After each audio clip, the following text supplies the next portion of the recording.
దత్తపుత్రుడి పేరు చెబితే ఏం గుర్తుకొస్తుందో తెలుసా?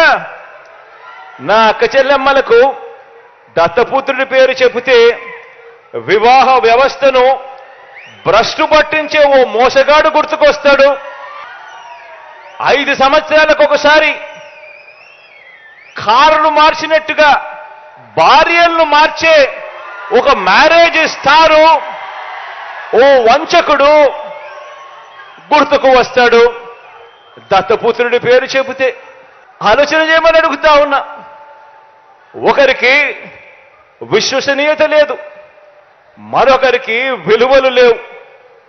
ఈ విశ్వసనీయత లేని, ఈ విలువలు లేని వీరు, ఈ విశ్వసనీయత లేని, ఈ విలువలు లేని వీరు 3 పార్టీలుగా ఇవాళ కూటమిగా ఏర్పడి, 3 పార్టీలుగా కూటమిగా ఈరోజు ఏర్పడి, ఈరోజు మీ బిడ్డ మీదకి యుద్ధానికి వస్తున్నారు.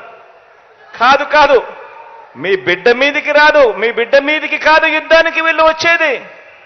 3 పార్టీలుగా వీళ్ళు కూటమిగా ఏర్పడి పేదవాడి భవిష్యత్ మీదకి వీళ్ళు యుద్ధానికి వస్తా ఉన్నారు.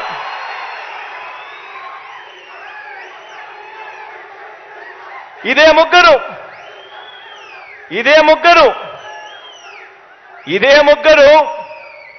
ఇదే చంద్రబాబు, ఇదే పవన్ కళ్యాణ్, ఇదే దత్తపుత్రుడు, ఇదే బీజేపీతోనే కలిసి 2014లో కూడా ఇప్పుడు చెప్తా ఉన్న మోసపూరిత వాగ్దానాలు మాదిరిగానే 2014లో కూడా ఇదే మాదిరిగా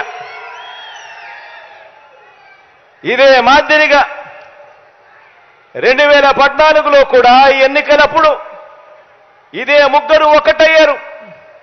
ఇదే ముగ్గురు ఒకే స్టేజ్ మీద కూర్చున్నారు. ఇదే ముగ్గురు ఒక కూటమిగా ఏర్పడ్డారు. ఏర్పడిన ఏకంగా ఇదే పెద్ద మనిషి చంద్రబాబు నాయుడు గారు ఎన్నికల మేనిఫెస్టో అంటూ ఈ మాదిరిగా ఇచ్చి ఏకంగా చంద్రబాబు నాయుడు గారు సంతకం పెట్టి మరి ఈ మాదిరిగా ప్రతి ఇంటికి కూడా పంపించాడు ఈ పెద్ద మనిషి.